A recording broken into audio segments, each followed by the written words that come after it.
일본의 회사 클러스터입니다. 일본은 그 회사 클러스터라고 해서 이 가운데 들어와 있는 제일 이쪽 이 부분을 이제 해운, 조선, 항만, 그다음에 성급, 이제 우리 기자재라고 이야기하는 박용 공업 이런 쪽을 중핵 회사 산업이라고 이야기를 하고, 회사 산업이긴 하지만 회사 산업과 좀 중핵이 아닌 기타 회사 산업으로 해서 이런 창고라든지 종합상사, 금융, 법무 이런 부분들이 들어 있습니다. 그 다음에 회사 산업의 인접 산업이라고 해가지고 토목이라든지 개발이라든지 수산, 레저, 조사 연구 이와 같은 것들이 있고요. 그 다음 이제 관련 산업으로 해서 철강, 자동차, 석유, 곡물, 이와 가전 제품, 전기, 가스, 이와 같은 것들이 이제 들어와 있습니다. 그래서 보니까 2010년도 조사에 의하면은 회사 산업의 매출액이 14조 원 엔, 그리고 부가가치가 3.9조 엔이라고 해서 이 부분 회사 산업이라고 하는 요 파란색 블루로 되어 있는 요 부분이 매출이 한 요 정도 된다라고 합니다. 그래서 이거를 부가가치, 매출액, 종사자 수 보면 회사 산업, 관련 산업, 인접 산업 해가지고 이 정도의 매출이 있다라고 이야기를 하고 부가가치가 있다. 그래서 아까 말씀드렸지만 약 4조 정도의 매출이 있고요. 매출액 14조 엔, 그리고 종사자 수가 약 30만 명 있다라고 이야기를 합니다. 그래서 이제 우리가 클러스터를 이야기할 때 클러스터를 통해서 얻고자 하는 효과가 무언가라는 것을 분석할 때 가장 일반적으로 사용되는 틀이 이 틀입니다. 우리가 어떤 생산 시장 관련 산업 그리고 기업의 전략 그거를 돕는 기회적인 요인과 정부의 지원이 있는가라는 이 틀을 가지고 이제 회사 클러스터를 국가적 차원에서도 분석을 하고 또 지역적 차원에서도 분석을 할 수가 있습니다. 그렇게 보면 우리가 다 아는 이야기지만 일본은 시장 수요 조건에서 거의 대부분이 국내 완결형이죠, 그죠? 그래서 조선소는 100% 거의 100%라고 해도 무방하겠죠.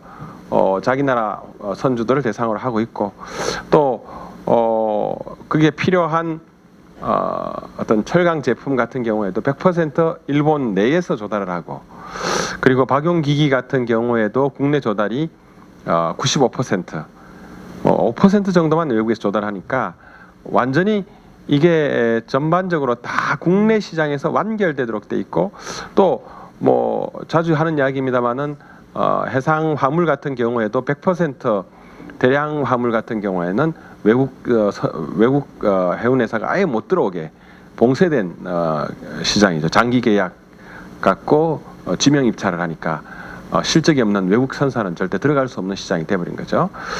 그래서 이제 저는 이거를 대형 화주 종합상사, 국내 조선소, 그 다음에 대형 해운 3사, 그 다음에 국내 중소 선주들로 이어지는 이거를 갖다 하나의 호혜의 서클이라고 봅니다. 서로가 서로에게 도움을 주는 그런 이런 원을 그리고 있는 거죠.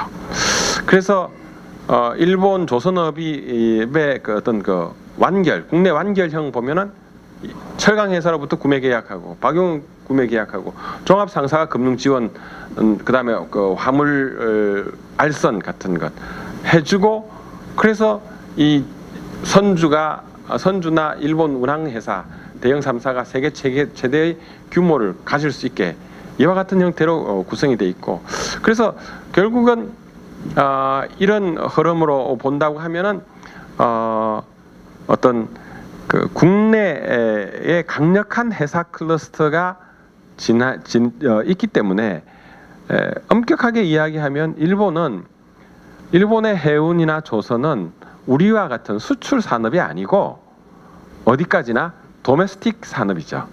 그래서 자기들 한국하고 경쟁한다, 중국하고 경쟁한다, 이런 이야기 이때까지 많이 해왔었는데, 사실은 한국하고 중국하고 한 번도 경쟁한 적이 없다라고 저는 그렇게 생각합니다.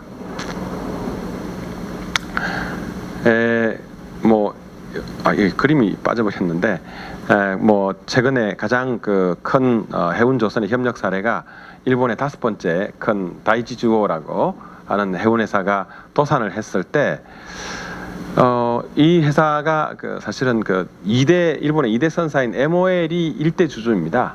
근데 MOL도 더 이상 이제 이 해운 경기 상황하에서 돈을 못 넣겠다라고 하니까 지금 마치 우리 한진해운의 예를 보는 것 같은데 추가 지원을 거부했습니다. 그러니까 그럼 어떻게 하지? 라고 했을 때 이게 지금 일본 에히메현이라고 이마바리가 있는 에히메현의 선주나 조선사들이 14개사로 구성된 해사 클러스터라는 이건 펀드입니다, 일종의.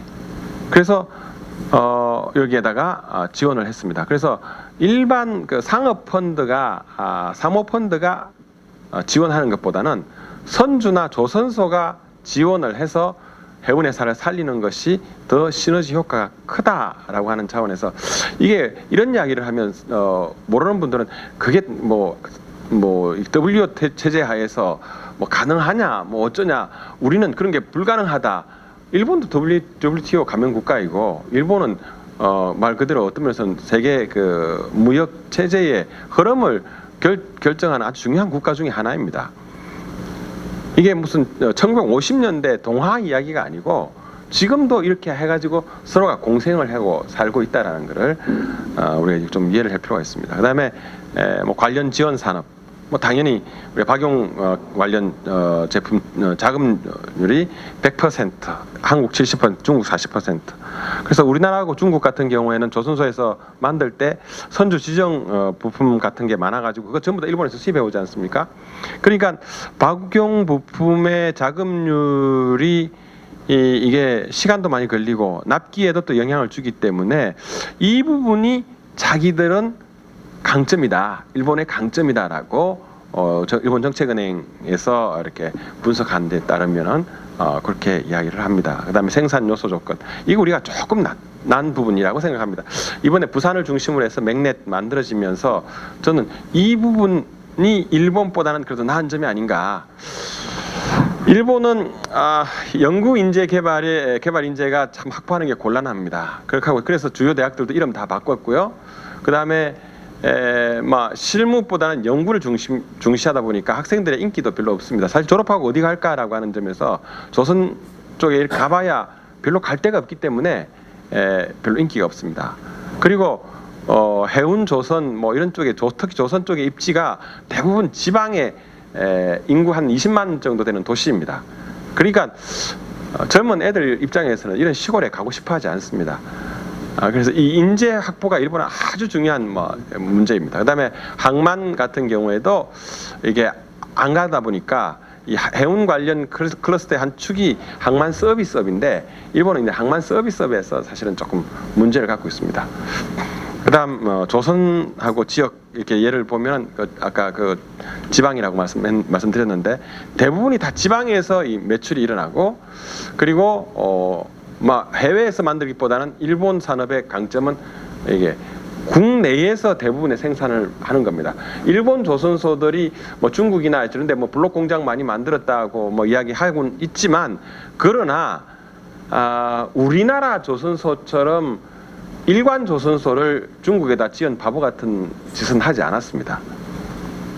그래서 예를 들면 자동차하고 한번 비교해 보면 자동차 산업의 해외 생산 비율은 거의 굉장히 64% 이렇게 되는데 국내 생산 비율이 한 40%밖에 안 되지만 조선업은 말 그대로 일본의 지방에 뿌리를 내리고 어떤 일이 있어도 해외로 안 빠져나가는 산업이다. 그래서 일본 정부가 이런 산업을 지원해야 된다라는 논리가 만들어졌습니다. 경기에 따라서 해외 생산을 늘려가는 산업, 자동차, 가전 이런 거 있지만 조선은 뿌리가 일본에 있다. 고용이 늘어나는 산업이다. 그러니까 우리도 이제 앞으로 정책적인 논의를 할 때 이 부분을 조금 고려를 해야 될 겁니다. 그 다음에 이제 기업 전략, 산업 구조, 라이벌 간 경쟁에 있어서 기업 전략의 차원에서는 일본은 그 경기 변화에 대한 학습 효과가 아주 크기 때문에 과거 한 100년간의 조선 산업에 대한 세계 조선 산업에 대한 어떤 역사, 일본 산업이 거기에서 일어나면서 느꼈던 경기 사이클의 변동이 심하고 저점에 도달했을 때 그 겪게 되는 고통이 너무 크기 때문에 일본은 사실은 차이나 에펙트가 나왔을 때 이거 투자를 해야 될까 말아야 될까 굉장히 주저했습니다. 그래서 실질적으로 우리가 투자를 할 때 일본은 투자를 하지 않았기 때문에 우리가 일본을 따라잡을 수 있었죠. 그래서 한국하고 일본 사이의 조선 설비 능력에서 큰 차이가 났지만 그 대신 2014년 문제, 2014년 돼가지고 완전히 수주 절벽이 올 것이다 라고 했을 때 일본은 이런 문제에서는 우리보다는 자유로웠습니다. 중국 에펙트, 차이나 에펙트 노리고 투자를 많이 하지 않았기 때문에. 그 다음 산업 구조도 역할 분담이 아주 해운 같은 경우에는 명확하고, 그래서 대형 운항사들은 운항에 중점을 두고 선박을 건조하고 소유하는 문제는 저점에 있는 중소 선주사들을 말 그대로 선박 소유를 전문으로 하는 회사를 키워가지고 그 회사들이 선박을 소유하기 때문에 재무제표가 뭐 우리처럼 뭐 부채 비율 2000% 이런 말이 나오지가 않습니다. 그건 중소 선주들이 다 나눠 가졌기 때문에 실질적으로 대형 운항사들은 아주 깨끗한 그런 재무제표를 갖게 됩니다. 조선에 있어서도 대형 조선소들을 중심으로 해서 합병을 하고, 그리고 그렇게 되다 보니까 조금 또 이게 일본 조선 같은 경우에 문제가 뭐냐면 조선 부분이 중공업 회사에서 차지하는 비율이 상대적으로 떨어집니다. 어떤 뭐 예를 들면 카와사키 중공업 10%도 안 되는 걸로 제가 알고 있습니다. 그러니까 새로운 투자가 사실 이런 부분에서는 조금 어렵다라는 거예요. 그다음 라이벌 간 경쟁이라는 게 있어서는 업계 단체를 중심으로 해가지고 적절하게 역할을 분담을 합니다. 예를 들어서 페트로브라스 그 브라질 심해 유전 프로젝트에 있어서 요거를 적당히 나눠 가집니다. NYK가 어디를 하고 MOL은 어디를 하고, 그 다음에 뭐 JMU는 뭐를 하고 미쓰비시는 뭐를 할까라고 하는 데 있어서 역할 분담이 명확합니다. LNG 프로젝트 우리처럼 막 모든 회사 다 달려들어서 하지 않습니다. 이번 LNG 프로젝트, 카타르 LNG 프로젝트는 어디가, 뭐 호주 LNG 프로젝트는 어디가, 이런 식으로 이게 적절하게 업계단체 선주협회나 조선공업협회를 중심으로 해서 역할 분담이 됩니다. 그 다음에 종합상사가 중간에 조정 역할을 수행해가지고 가능하면 all Japan, 모든 일본의 회사 클러스터 내에 속해 있는 구성원들이 정부 정책을 따를 경우에는 손해를 보지 않도록 조정하는.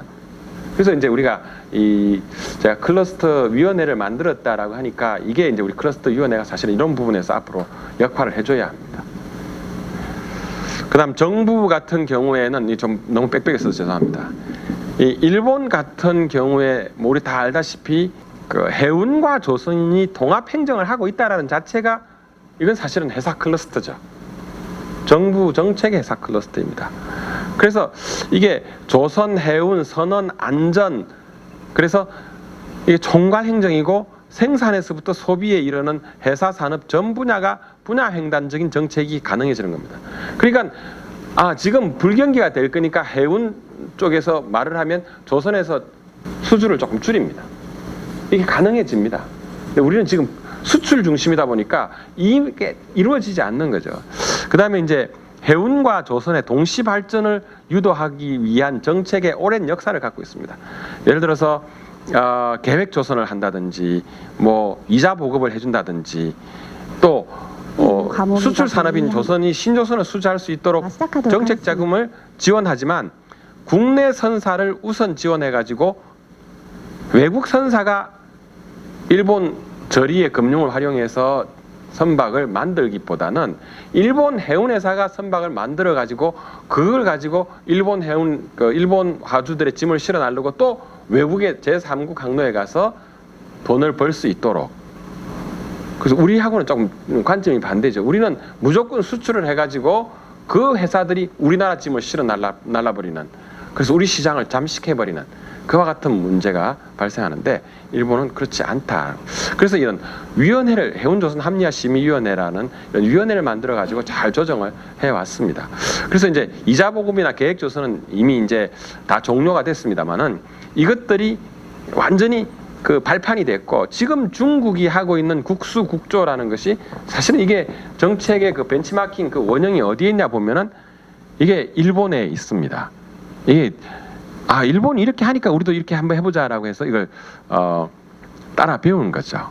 그리고 주기적인 경기 순환이라고 하는 이 해운 조선 산업이 갖고 있는 근본적인 문제를 해결하기 위해서 이렇게 주기적으로 이렇게 설비 조절을 해왔다. 그건 해운 조선 다 이렇게 해왔습니다. 그다음에 기회 요인의 문제인데 기회 요인에서 해운 조선에서 가장 그 큰 거는 역시 환율이죠. 그래서 환율 가지고 이렇게 들여다보면 이 일본하고 엔하고 원화하고 달러와의 그 가치가 이렇게 따라올 그래서 어느 정도 비슷해진 지점이 되면은 우리가 정말 이게 천운이죠. 이게 뭐 좀 우리가 경기 뭐 예를 들면 이때가 그 우리 그 뭡니까 IMF 때 뭐 그다음에 리먼 사태 이렇게 해가지고 좀 따라잡으려고 하면 일본이 따라잡으려고 하면 우리가 갑자기 환율이 확 떨어집니다. 그래서 이게 우리가 잘해서 정말 우리가 경쟁력이 있어서 그랬냐라고 이야기를 하면 이 부분에서는 저는 조금 의문이 있습니다. 우리가 굉장히 환율의 도움을 많이 받았다. 한국 조선의 경쟁력이라고 말하는 것은 사실은 환율의 도움이었다라고 하는 것도 그게 몇 %가 될지는 모르겠지만 저는 뭐 상당히 절대적인 부분이 아니었겠는가라고 생각합니다. 그래서 일본에서 이야기를 할 때에는 우리가 100엔당 한 뭐 이 정도 했을 때 한국이 유리하고 일본이 이 아래를 뗄 때는 유리하다. 그래서 한 우리가 엔화로 하면 1,100원 정도, 100엔에 1,100원 정도, 그 정도라면 일본이 우리하고 경쟁을 할 수 있겠다. 지금이 딱 그 정도 수준입니다.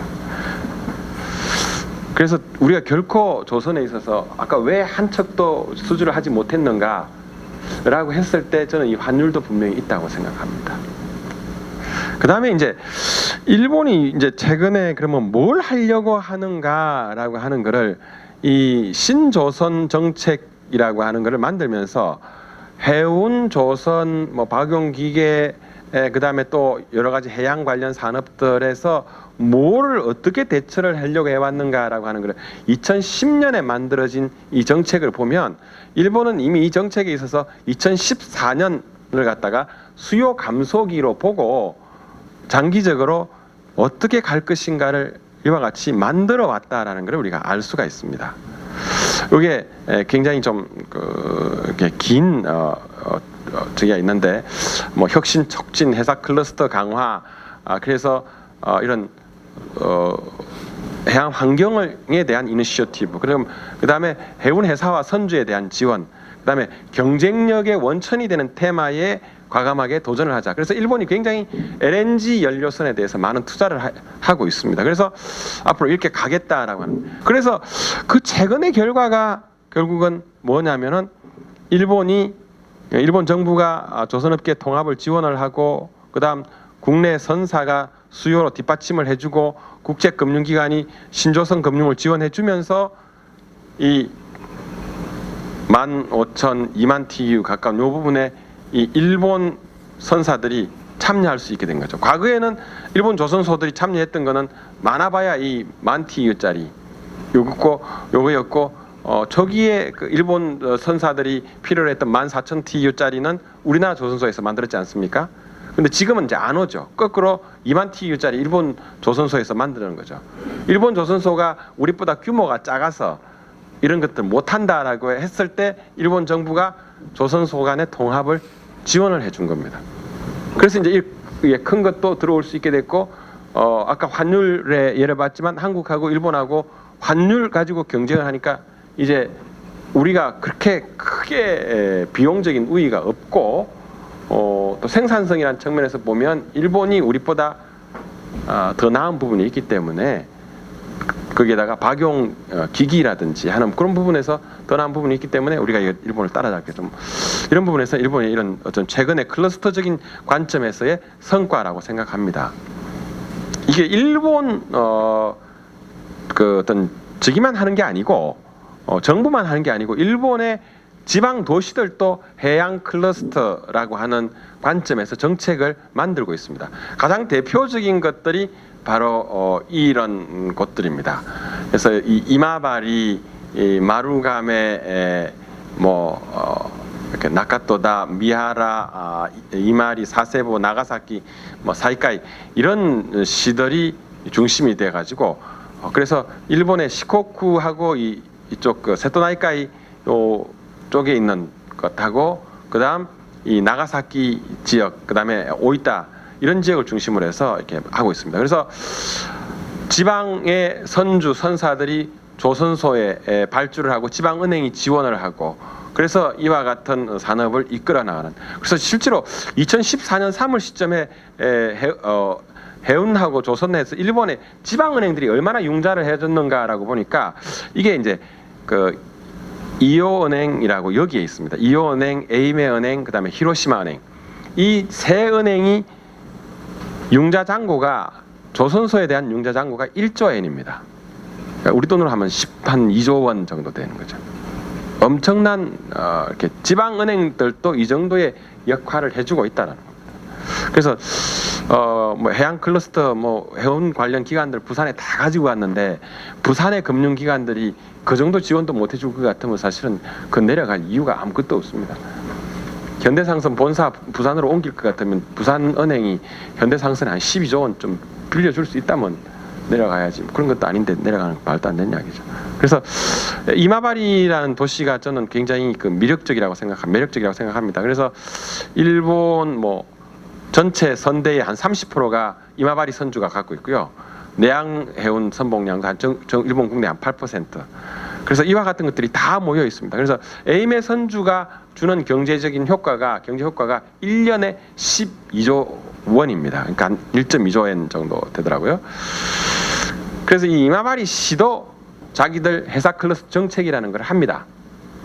그래서 만들어 갖고 비전을 회사 도시 이마바리 창조라는 이런 비전을 갖고 그래서 주요 시책 해가지고 차세대 인재 육성, 회사 클러스터 구축, 회사 문화 진흥과 교류 촉진이라는 방침을 갖고 그래서 이걸 갖다가 일본 정부에다가 국제 전략 종합 특구라는 일본 정책이 있는데 여기 정책에다가 이런 제안을 합니다. 그래서 신기술 이런 도입을 위한 신시설 정비 기간 단축, 신기술 도입 사업, 수주 촉진 사업, 회사 조선 인재 육성 사업 이와 같은 것들을 하고 정부에서 지원을 요청을 하고 또 자기 스스로도 조선 진흥 계획을 수립하고 또 조선기술센터를 운영하고 회사 도시 구상을 추진하고 그다음 이 선박 신조선을 만드는 회사들이 많기 때문에 그거를 갖다가 관광 상품으로 만드는 겁니다. 이마바리 시에 관광을 오는 사람들이 뭘 보면 좋을까라고 자기들이 생각해 보니까 배 새로 진수하는 거 그걸 관광 상품으로 만들자. 그러니까 이제 부산 같은 경우에도 그런 거를 보여줄 수 있는 관광 상품을 만든다면 훨씬 더 좀 달라지지 않을까. 그 다음에 이제 부산에서 해양 산업 전시회 합니다만은 그것보다 더 빨리 만든 게 이 바리십이라는 회사 전시회죠. 아마 우리나라 회사들도 여기 많이 출품을 하는데 인구 20만 밖에 안 되는 회사가 세계적인 이런 거를 하고 있다라는 거 우리가 벤치마킹 해야 될 거라고 생각합니다. 이마바리하고 또 비슷하게 또 잘하는 데가 이 나가사키입니다. 나가사키는 다 아시다시피 미쓰비시 중공업이 위치해 있고요. 미쓰비시 사세보 중공업 있고 해서 자기들 이렇게 안에 해양 산업 창조실이라는 걸 만들어 가지고 해양 산업 거점 형성이라는 이런 정책을 했습니다. 그래서 여기 창조실에서 뭘 하느냐 하면 해양 프론티어 프로젝트, 그다음 나가사키 해양 환경 산업 거점 특구, 조선업 진행, 해저 자원 조사 유치 그다음에 해양 에너지 사업 거점 형성. 일본 정부에서 실제로 지원을 해가지고 이런 걸 받았습니다. 그래서 또 민간 조직도 나가사키 해양 산업 클러스터 형성 추진회를 구성을 해서 여러 가지 풍력 발전이라든지 조류 발전이라든지 그와 같은 것들도 같이 하고 있다라는 것을 말씀을 드립니다.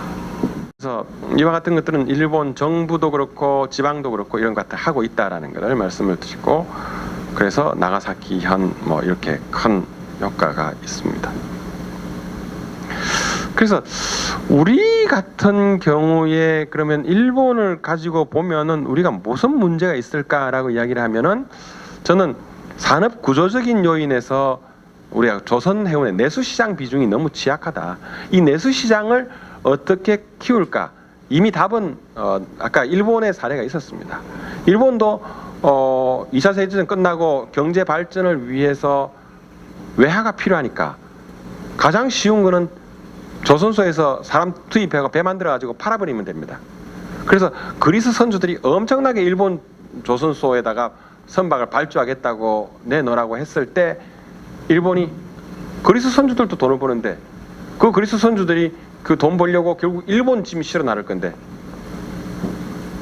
전혀 경제적인 능력이 없는 일본 해운사들한테 배 만들어주고 그거 실어 나르고 외화 전략하고, 그리스 선주들처럼 남미에서 유럽 가는 짐 실어 날라서 돈 벌어라고, 외화 벌어오라고, 그렇게 해서 이미 우리가 했습니다. 그래서 조선 해운 화주 금융 간의 연계성 공생 구조가 좀 약하다.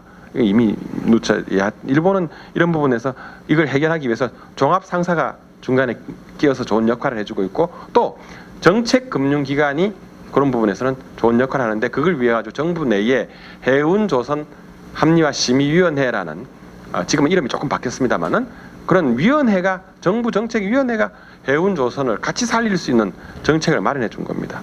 그다음에 내수 시장 확대, 그다음에 지역 금융 기관의 회사 산업에 대한 부분 뭐 좀 미약한 거, 정책적인 요인, 그다음에 뭐 이것 말고도 또 몇 가지 요인을 제가 더 만들어 놨는데 시간 관계상 상정하겠습니다.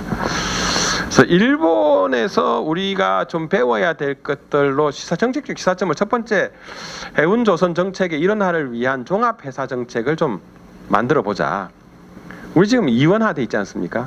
이거를 하나로 묶든지 한 붓으로 묶든지, 한 붓으로 묶지 못하면 정부 대통령 산하에 이걸 하나로 좀 묶을 수 있는 무슨 정책위원회를 만들든지 우리가 좀 해야 될 거라고 생각합니다. 그다음 이제 두 번째가 회사 산업 내에 공생 관계를 만들어 보자라고 하는 겁니다. 그래서 우리도 해운 조선의 협력 관계 부재를 극복한 새로운 협력 구조가 만들어져야 되겠다. 이거는 뭐 지금 맥넷에서 활동이 이제 이런 것들을 해소하는 하나의 차원의 노력이 돼야 될 거라고 저는 생각합니다. 그다음에 회사 클러스터의 추진 주체가 되는 드라이버가 있어야 합니다. 그래서 일본은 이런 부분에서는 클래스 NK가 아주 좋은 역할을 해주고 있습니다.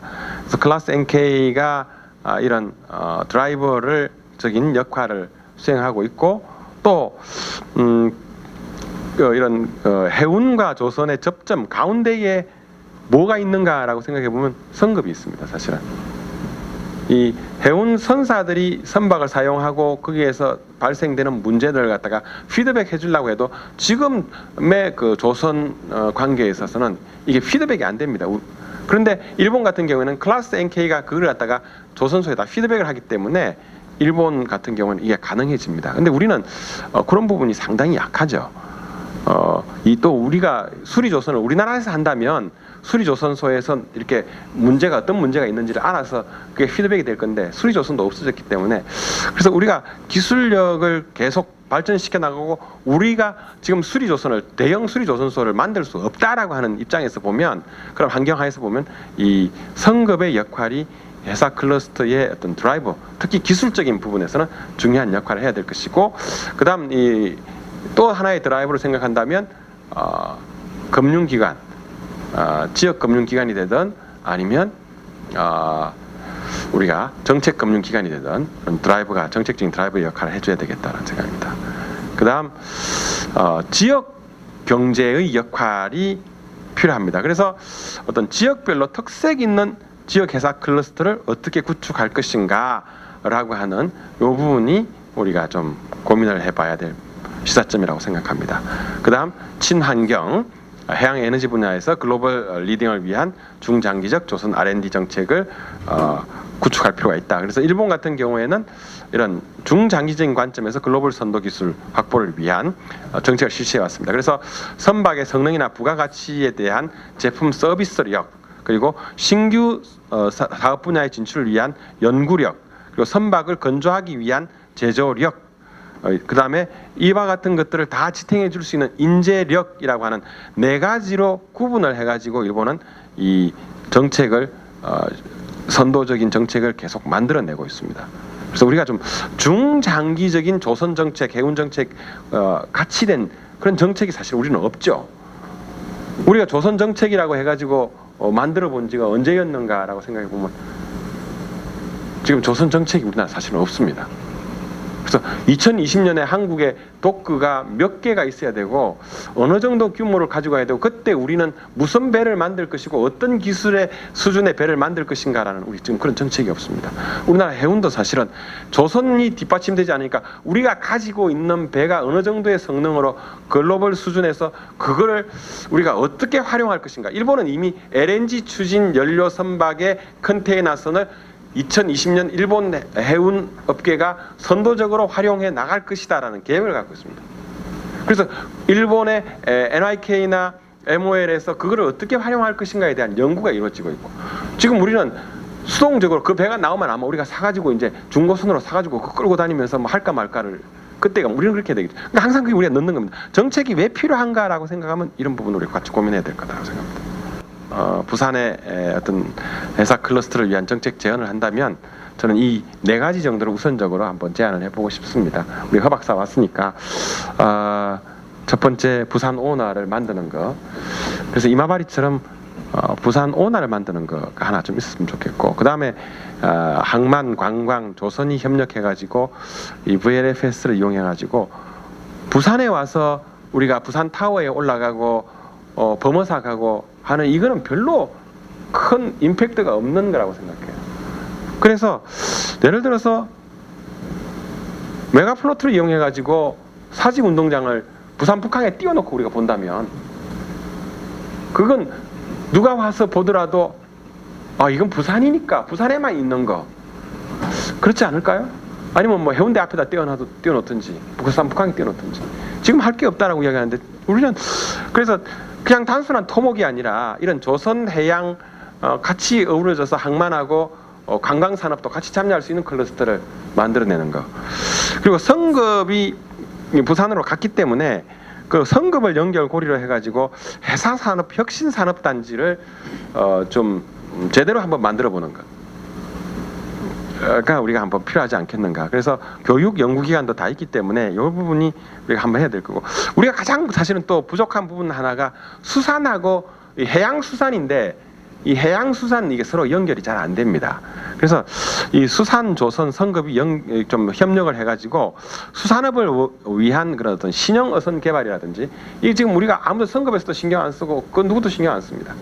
그러니까 그 결과가 뭐냐면 우리나라 수산업이 사용하는 대형 뭐 이런 참치 선망 어선 그다음에 뭐 저 북태평양에서 작업하는 그 명태잡이 대형 트롤 선망 어선들 전부 다 일본에서 10년 이상 쓴 배들 우리가 사가지고 우리가 다시 그걸 갖다가 30년 쓰고 아프리카에 팔고 지난번에 뭐 작년에 그 깔아냈던 그 오룡호 같은 경우에도 일본에서 20년, 30년 쓴 배 아닙니까? 그러니까 이런 것들 우리가 왜 안 할까? 그래 참치 독항성 퍼시에나라고 이야기하는 이런 것도 우리가 지금 개발 못 하고 있잖아요. 일본 거 다 사서 쓰고. 그리고 해양 구조물이라고 생각해 보면 해양 구조물에서 가장 원초적인 해양 구조물은 뭘까? 저는 바다의 우리 바다 목장이라고 이야기하는 그 양식장 그게 가장 원초적인 해양 구조물인데 우리 조선 기술로 이런 것 같은 태풍에도 흔들리지 않고 물고기가 도망가지 않고 그러면서 적조를 막을 수 있는 그와 같은 해양 구조물을 우리가 만들 수 있을 텐데 그런 것들에 대한 우리 연구가 하나도 없고 이런 부분들 서로 협력을 하면 이런 필요성도 있고 할 수 있지 않겠는가. 그래서 부산이 갖고 있는 어떤 항만으로서의 우위성, 수산 산업에서의 우위성, 그다음에 이번에 연구기관들도 다 내려갔고 교육기관 다 있고 그리고 주위에 조선 업체도 다 있고 하기 때문에 이 부분들을 좀 클러스터적인 관점에서 접근해가지고 우리가 서로 협력해갖고 무슨 사업을 할까 요것들을 좀 만들어내는 그런 기회가 됐으면 좋겠다라는 것이 제 생각입니다. 이와 같은 거 하나 만들었으면 좋지 않을까. 해운대에다가 아니면 광안대교 아래다가 호텔도 짓고요. 이렇게 야구장도 이렇게 홈런 치면 볼이 물에 떨어지고 다 여기 가가지고 공주로 다니고 요트가 공주로 다니고. 아니 이거 제가 어디 다른 데 어디 가서 하나 보고 뺏겨왔습니다. 이런 거 하나 있으면 좋겠다는 게. 이런 게 있어야만 중국 관광객 유치해가지고 부산타워 뭐 높이가 얼마나 된다고 그거 맨날 그게나 들어가고 자갈치 뭐 끌고 가고 자갈치 회센터를 차라리 여기다가 만들어 놓으면 얼마나 좋을까요? 이거 만들어서 부산 어떤 그 해양 클러스터에 하나 랜드마크 만들어 가지고 관광도 이렇게 한번 했으면 좋겠습니다. 지금 기술로 사실은 별로 큰 것도 아니고 이렇게 어려운 것도 아닙니다. 이 위에 다 지을 수 있잖아요. 이상입니다.